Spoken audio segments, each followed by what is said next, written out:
My name is Walter Grayson. I'm 76 years old, and I live alone in a modest red brick bungalows just outside Milwaukee, Wisconsin. I've been retired for over a decade now, having taught high school history for nearly 40 years. The house is quiet most days, quieter than it used to be when Martha was still alive. She passed away 6 years ago, just after Thanksgiving. And since then, the days have unfolded like slow, predictable pages of a book I've already read too many times. My routines are steady and plain. I rise at 6, make oatmeal, read the newspaper, and drive to the post office 3 times a week, even if there's nothing in the mailbox. Sometimes I stop by the library or the diner on 53rd Street, where old-timers like me sit in silence or chat about things that don't matter much anymore.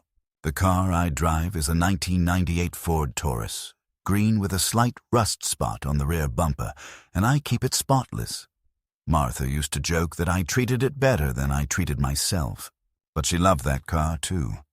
We bought it together in the spring after our 25th wedding anniversary and drove it up to Door County every summer for nearly 2 decades. That car is more than just transportation. It's a piece of my life, a rolling album of memories that still smells faintly of her rose-scented hand cream and the lemon air freshener she insisted on hanging from the rear-view mirror. My daughter, Melissa, has never understood why I keep it. She says it's outdated, unsafe, inefficient. A dinosaur, as she puts it with that half-smile she wears when she wants to sound reasonable but still get her way. She lives about 30 minutes away, in a sleek, modern house with glass railings and quartz countertops and one of those refrigerators that tells you when the milk is low. Her husband, Stuart, is in real estate or finance. I never really understood which, and he never bothered to explain. Melissa visits about once a month, sometimes with Stuart, more often alone. The visits are brief, polite, a little cold around the edges. She brings me gluten-free muffins or organic teas I never asked for, and straightens things that don't need straightening. You should consider a retirement community, she often says, walking from room to room like a realtor showing a property. Someplace with amenities, somewhere you don't have to worry about lawn care or winter shoveling. I nod but don't respond. I know she means well, or at least I used to believe that. Lately, I'm not so sure. Last Christmas, she gave me a subscription to a meal delivery service and canceled my Sunday paper without asking. Said it was a waste of money and that I could read the news online. I didn't argue. I just called the Journal-Sentinel and reinstated it myself. It's not that I hate technology. I've got a smartphone and I know how to use email, but I like the feel of paper between my fingers. I like things I can hold, and most of all, I like the car. That's where the trouble really started, with the car. A month ago, Melissa came by on a Wednesday afternoon, unannounced. She had that tone, the one that tells me a decision has already been made and I'm just being informed out of courtesy.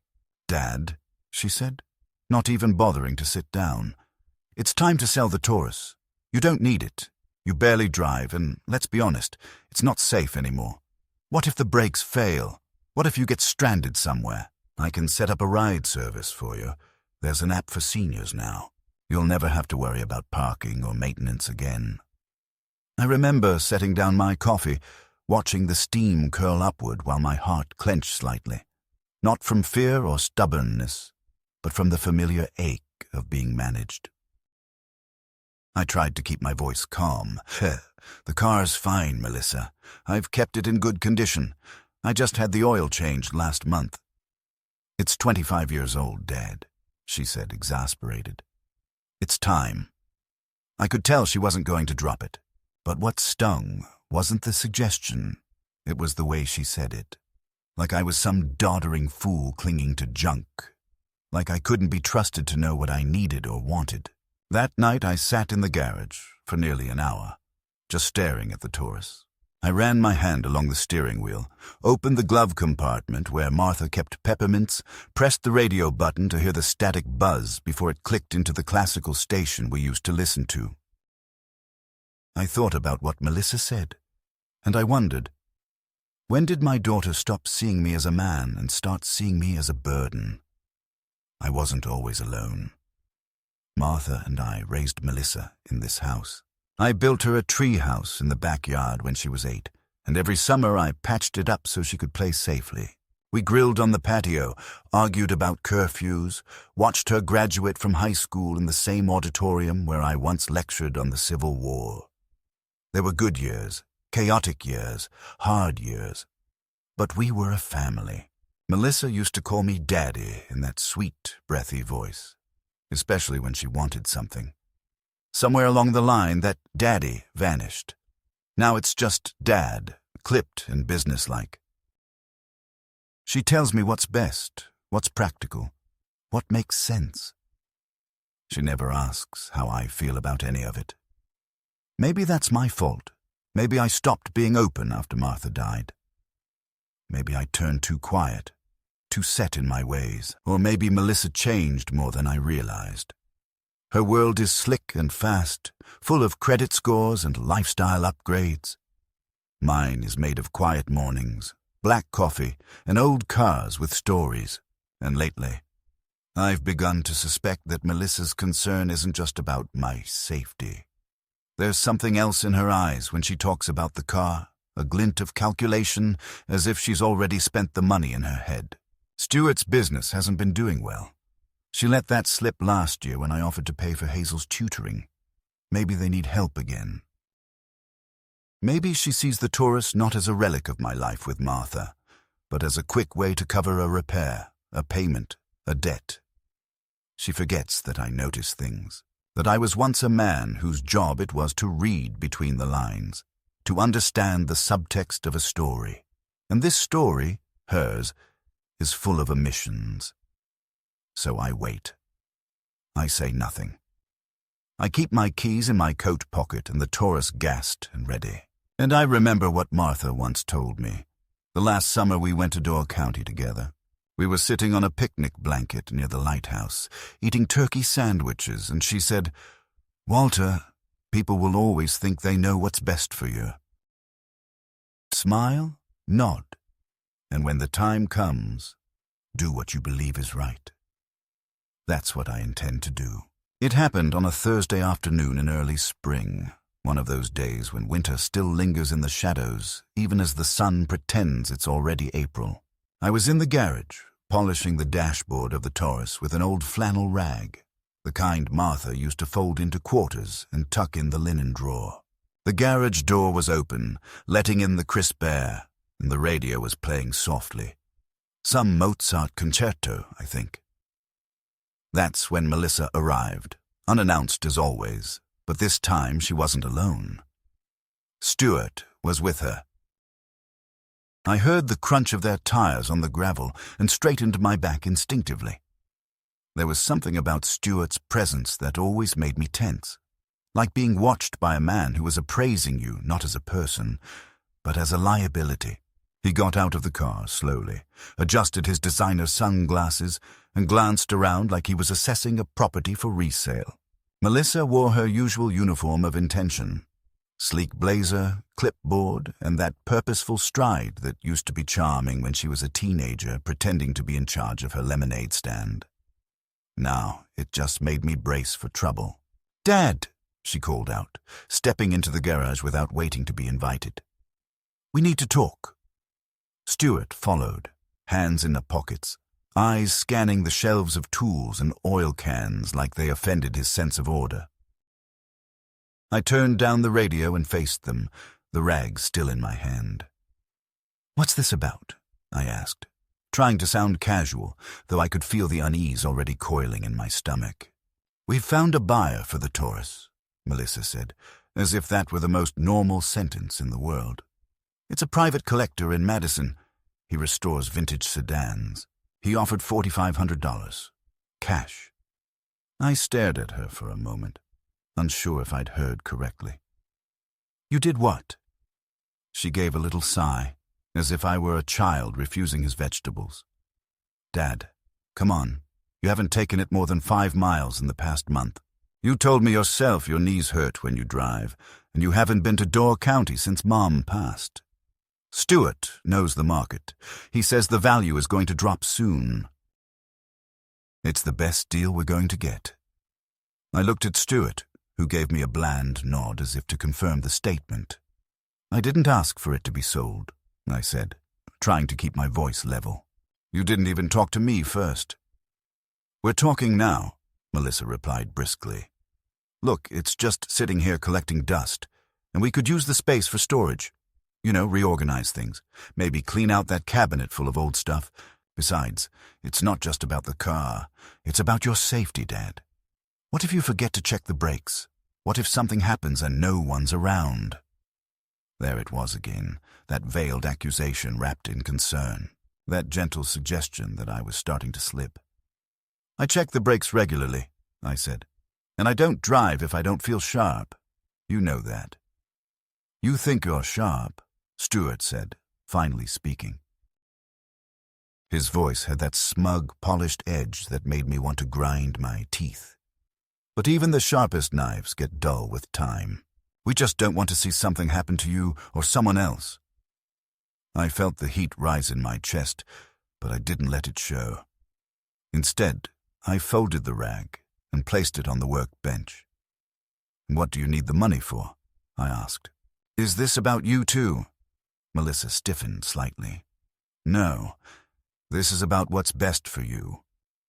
So this buyer, I said slowly, did he contact you, or did you go looking? There was a brief pause. Stuart made some calls, Melissa admitted. He found someone through a friend. The guy's coming this weekend to take a look. I nodded slowly, taking it in. And what if I say no? Dad, Melissa said, and now her voice took on that brittle edge I recognized all too well, the one she used to use when she was 16 and grounded, trying to convince me to let her out of the house. This isn't about permission. This is about responsibility. We've already set things in motion. The man's coming whether you like it or not. My hands clenched at my sides. You had no right. We're your family, Stuart said. We have every right to step in when you're not thinking clearly. I'm thinking just fine, I snapped. You're the ones making decisions behind my back. That's not family. That's manipulation. Melissa looked away, clearly trying to keep her composure. I knew you'd react like this. I told Stuart, but you're being irrational. You've let sentiment cloud your judgment. It's just a car. I wanted to scream. Just a car. This car had held my wife's laughter, our shared silences, the long rides into the countryside when we didn't need to speak because just being near each other was enough. It had carried birthday cakes, library books, grocery bags, and fragile conversations about end-of-life plans. It was where I sat the night after she died, gripping the steering wheel because it still smelled like her. But I didn't say any of that. I just looked at them both and said, "You're wrong. It's not just a car, and you've gone too far this time." "You'll see," Melissa said tightly. "You'll thank us later." They left without further discussion, and I stood there in the garage for a long time after their car disappeared down the street. The silence rang louder than any argument. I felt something shift inside me then, a small but undeniable crack in whatever remained of our trust. They hadn't just crossed a line, they'd stomped over it, waving their good intentions like a flag. And for the first time in years, I felt not sadness, not disappointment, but a flicker of something sharper, something closer to resolve. I didn't sleep that night. I sat at the kitchen table with the overhead light off, the small lamp by the window casting just enough glow for me to see the chipped surface of the Formica and the faded newspaper I didn't even bother to open. My thoughts moved in circles, slower than they used to, but no less sharp. I kept hearing Melissa's voice, calm, composed, patronizing, saying, "You'll thank us later," as if I were a stubborn toddler refusing his medicine. I kept seeing Stuart's smug look, his designer sunglasses tucked in his collar like a trophy, his hands in his pockets as if everything around him was beneath his attention. There was no warmth in that garage meeting, no affection, no attempt to understand. Just a decision already made, handed to me like a dismissal. I kept turning the same thing over in my mind. They had found a buyer for my car without even asking if I wanted to sell it. They didn't just presume I'd agree. They assumed they could do it regardless. That wasn't concern. That was control, and I couldn't ignore it anymore. The next morning, I went into the garage early. The Taurus sat there, gleaming in the soft light like a stubborn relic from a more honest time. I ran my hand along the hood, opened the door, and slipped into the driver's seat. Everything smelled like it always had: leather, dust, a trace of Martha's old floral air freshener. I closed my eyes and listened to the quiet. Then I pulled the keys from the ignition slot and dropped them into my coat pocket. I wasn't going to let them take it. Not like this. Later that day, I called my mechanic, Sal, the one I'd gone to for over 20 years. I told him I wanted the car inspected top to bottom, tires, brakes, fluids, everything. He said to bring it in on Monday. I said I'd be there. I didn't tell Melissa. On Sunday, Melissa showed up again. Alone this time. I heard her knock, and when I opened the door, she didn't bother with pleasantries. "The buyer's coming at 2, she said, checking her phone like she was late for a meeting. "He's bringing a tow truck in case you don't want to drive it." "You haven't changed your mind, have you?" I looked at her and said, "I already told you, this car isn't for sale." She blinked at me as if I'd spoken a foreign language. "Dad, we talked about this." "No," I said calmly. "You talked." I listened. I said no, and I meant it. Her jaw tightened. "Please don't make a scene. He's already on the road." "Then you'd better call him and tell him to turn around." She stepped inside without being invited, pacing into the living room, standing stiff in front of the fireplace like an interrogator. "This is irrational. You don't need the car. You don't even go anywhere. You can't even walk to the end of the block without limping." "I go where I need to," I replied. "And when I can't, I'll decide what to do. Not you." She scoffed and pulled out her phone. "You're being difficult for no reason. You're not thinking clearly. Maybe we need to talk about power of attorney." That hit me like a slap. I'd known it was coming. I'd felt it coming, but to hear her say it aloud, like a threat, made something twist deep inside me. "Excuse me?" I asked, voice low.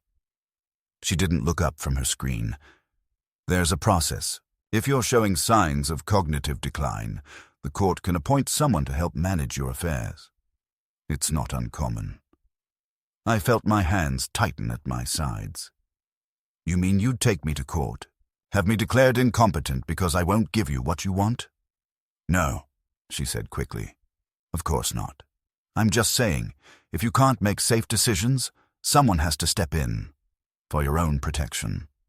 "My protection," I echoed, bitter.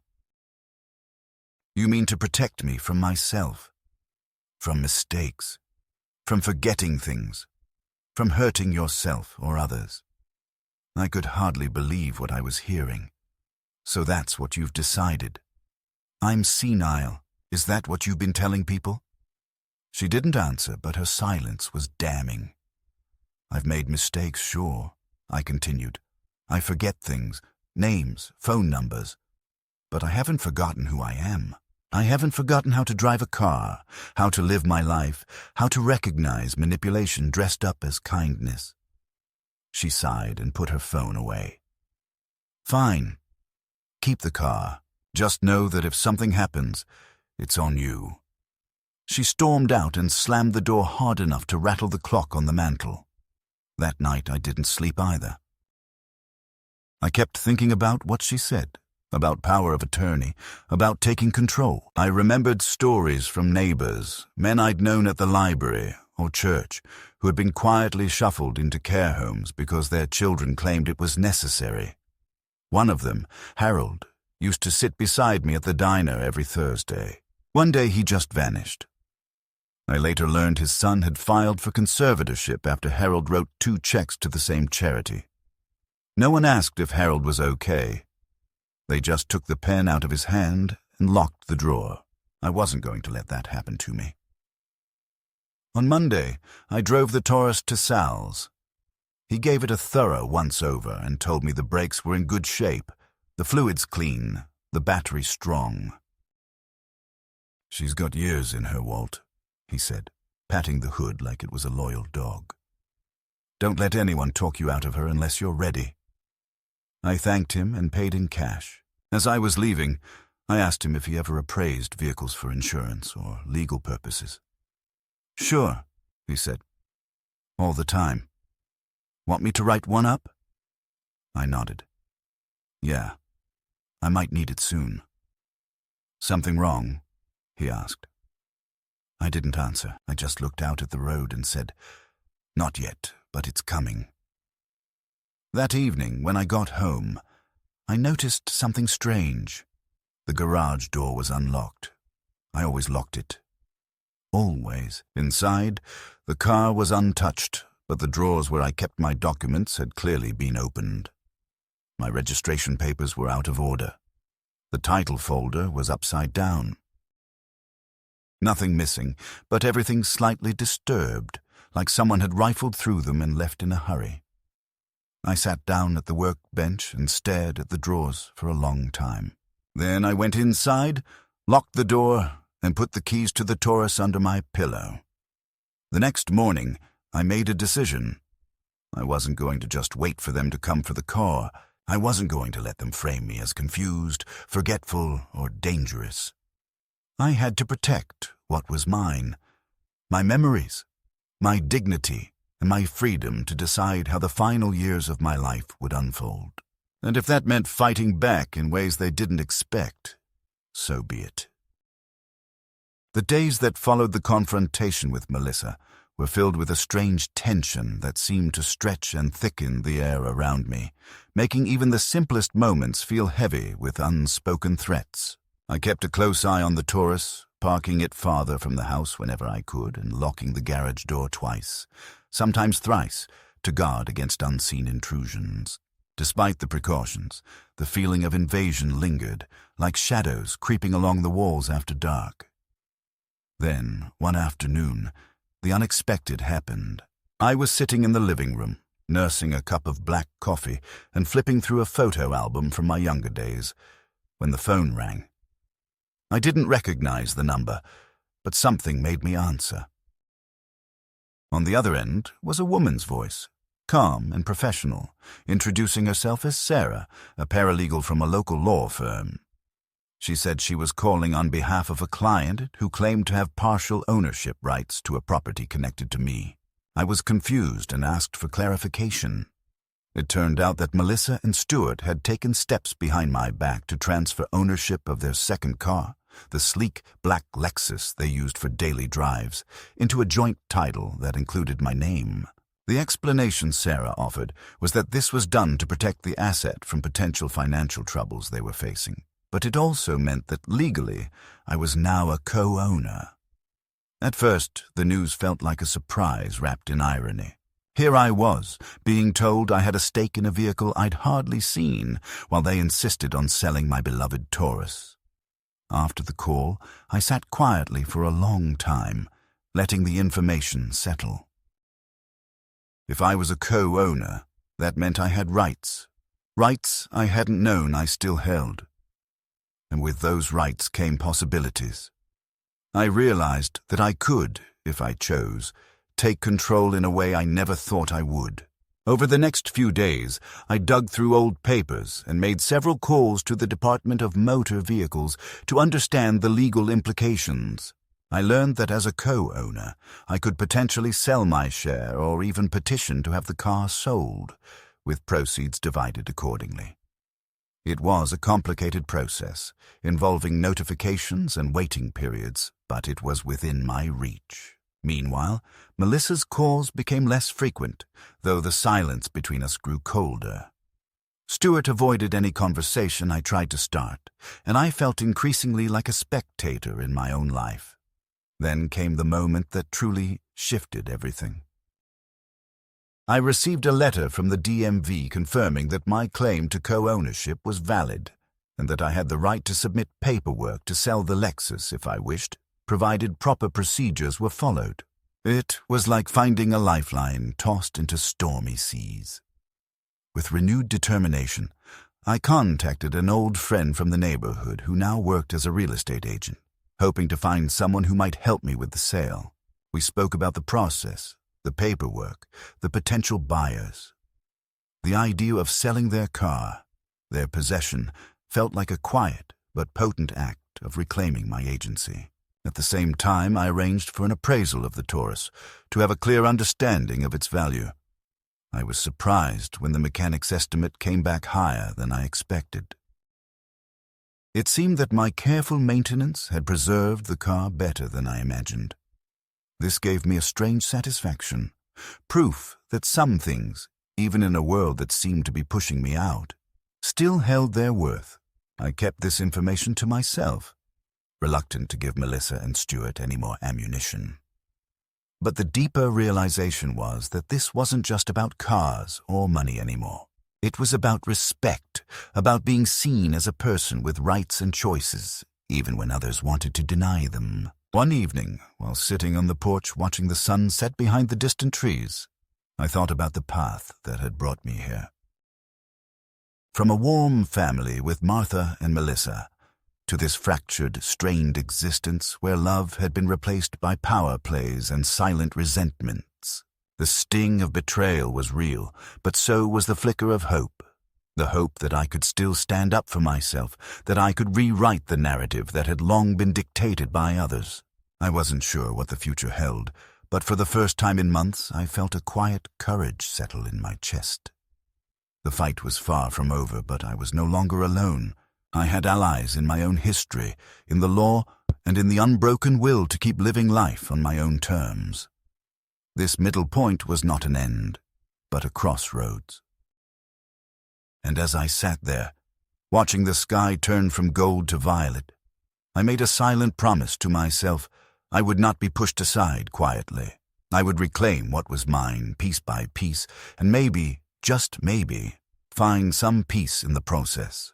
The following weeks unfolded like a slow-moving storm, not in the form of crashing thunder or lightning strikes, but in the quiet pressure of heavy clouds gathering above and the sense of something inevitable approaching. I could feel it in my bones, in the stiffness of my joints, and in the tone of Melissa's increasingly infrequent phone calls, which shifted from strained pleasantries to abrupt interrogations that made it clear she suspected I was up to something. Her voice, once merely dismissive, had begun to sharpen with an edge of barely concealed impatience, as though the very act of maintaining civility had become an exhausting burden. I didn't respond to her questions about the Taurus. I offered no updates on my activities and dodged inquiries about my finances. I had learned, slowly but thoroughly, that any information I offered would be used against me. Not in court, perhaps, but in the courtroom of family manipulation, where every small admission could be twisted into proof of frailty, of unreliability, of fading judgment. One Friday afternoon, I received a letter, not from Melissa this time, but from a law office in downtown Milwaukee. I recognized the firm's name from a billboard near the highway, one of those ads promising aggressive representation and swift justice. The letter was brief, clinical, and unmistakably strategic. It stated that a petition had been filed for a medical competency evaluation regarding my mental state, citing concerns expressed by immediate family members regarding recent erratic behavior, poor judgment in personal affairs, and an increasing pattern of confusion and memory lapses. I read it 3 times before setting it down on the table. My hands weren't shaking, but I could feel a pulse in my fingertips that reminded me of the way Martha used to press her palm against mine when she sensed I was holding something in. For a long time I sat there staring out the window, the letter beside my untouched coffee, the sun slanting across the linoleum floor in gold lines that cut through the quiet like razors. I wasn't surprised, but I was wounded. There was a distinct cruelty in the formal tone of that letter, in the language that reduced me to a liability. It didn't matter that I had paid off my mortgage, kept my records in order, filed my taxes on time, remembered every birthday, and stocked my pantry with labels facing forward. To Melissa and Stuart, those things no longer mattered. What mattered was the narrative they had begun to weave, that I was slipping, faltering, declining, and that narrative would serve them better than the truth ever could. That evening, I called a former student of mine named Carl Dunning, now a practicing attorney who specialized in elder law. He'd once written a term paper on the constitutional limits of guardianship and, ironically, quoted me in the opening paragraph. When he answered the phone, there was a moment of hesitation before he said, "Mr. Grayson." I told him about the letter, and by the time I finished, he was already offering to represent me pro bono, saying, "You were the first person who taught me to see the law as something more than rules. You taught me it was about protecting people who couldn't speak loudly enough for themselves." We scheduled an in-person meeting for the next Monday. Meanwhile, I prepared a folder of every document I could find. Property records, car titles, bank statements, tax filings, medical records, and a printed email thread with Melissa from the past 2 years. I even included photographs of the Taurus and a timeline of events, annotated in my own handwriting. I treated it like a lesson plan, something I used to build and revise until it could withstand the scrutiny of 30 restless teenagers. On Monday morning, Carl read through everything with an expression of quiet disbelief. "They're really going for it," he said, flipping through the medical report Melissa had attached, signed by a doctor I'd never met. "This isn't just a push, it's a shove." "What can I do?" I asked. "We challenge it. We ask for an independent assessment, and if necessary, we bring in character witnesses, records, whatever it takes. You're competent, Mr. Grayson. You're articulate, organized, and aware of your rights. This is about money, not memory loss." I nodded, grateful but weary. Carl filed the motion by the end of the day. That night I found it difficult to sleep. I kept thinking of the way Melissa used to sit at the dining table doing her homework while I corrected papers. The way she'd ask questions about Roosevelt or the Louisiana Purchase, wide-eyed and curious. I remembered the smell of her shampoo when she hugged me, the scrape of her bicycle on the sidewalk as she rode in loops around the block. I had loved her, truly, with the full capacity of a father's heart. But that girl was gone now, replaced by a woman who looked at me and saw nothing but an obstacle between her and whatever it was she thought she deserved. Days passed in a blur of meetings and paperwork. Carl arranged for a neurologist and a gerontologist to examine me. I passed every test they put before me: recall, logic, motor skills, reflexes, with results that placed me well above average for my age. The doctors shook my hand and told me I had nothing to worry about, but I worried anyway. I worried about what it meant that my own daughter had tried to declare me unfit. I worried about what would have happened if I hadn't fought back. One afternoon, a neighbor named Florence stopped by with banana bread. She was in her 70s too, a widow who lived down the street, and we sometimes talked about weather and television over the fence. That day, she looked uneasy. "Melissa came by," she said after a pause. "Said you were struggling, that maybe you needed help. She asked if I'd noticed anything odd." I thanked Florence, took the bread, and closed the door gently behind her. I didn't need to explain. The shame was already thick in my throat. Melissa had been sowing seeds in the neighborhood, trying to build a case, and that's when I made the decision that would change everything. I called the DMV and submitted the necessary paperwork to begin the process of claiming the Lexus as abandoned property, citing over 6 months of non-use and documentation of my legal co-ownership. At the same time, I contacted Carl and asked him to help me explore options regarding my financial relationship with Melissa. Namely, the joint account I'd kept open since she was in college. We reviewed the transfer history, and it became clear that for years she had been withdrawing monthly deposits without a single note of thanks. I had given freely, hoping it was helping her through rough patches, but now I saw it for what it was, a silent, one-way siphon of obligation. Within the week, I had closed the account and moved the remaining funds to my personal portfolio. It wasn't vengeance, it was liberation. And it wasn't long before the silence shattered. Melissa called 3 times in one evening, each message more frantic than the last. In the final one, she said, "Dad, you can't do this. We were just trying to help. Call me back." I didn't. Instead, I walked out to the garage, opened the door, and stood beside the Taurus. It was dusk, the air just beginning to cool.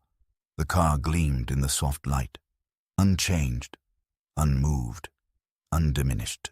I climbed inside, shut the door, and for a moment I just sat there, breathing in the familiar smell of leather and age and memory.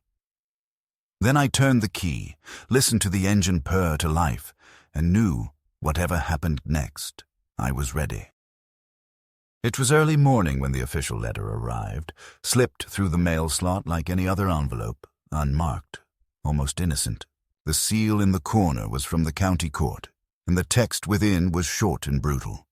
The petition for medical conservatorship filed by Melissa Hollis had been formally denied. The findings from the independent medical examinations were cited plainly. No evidence of cognitive decline. No signs of dementia, no clinical justification for limitations of personal or financial autonomy.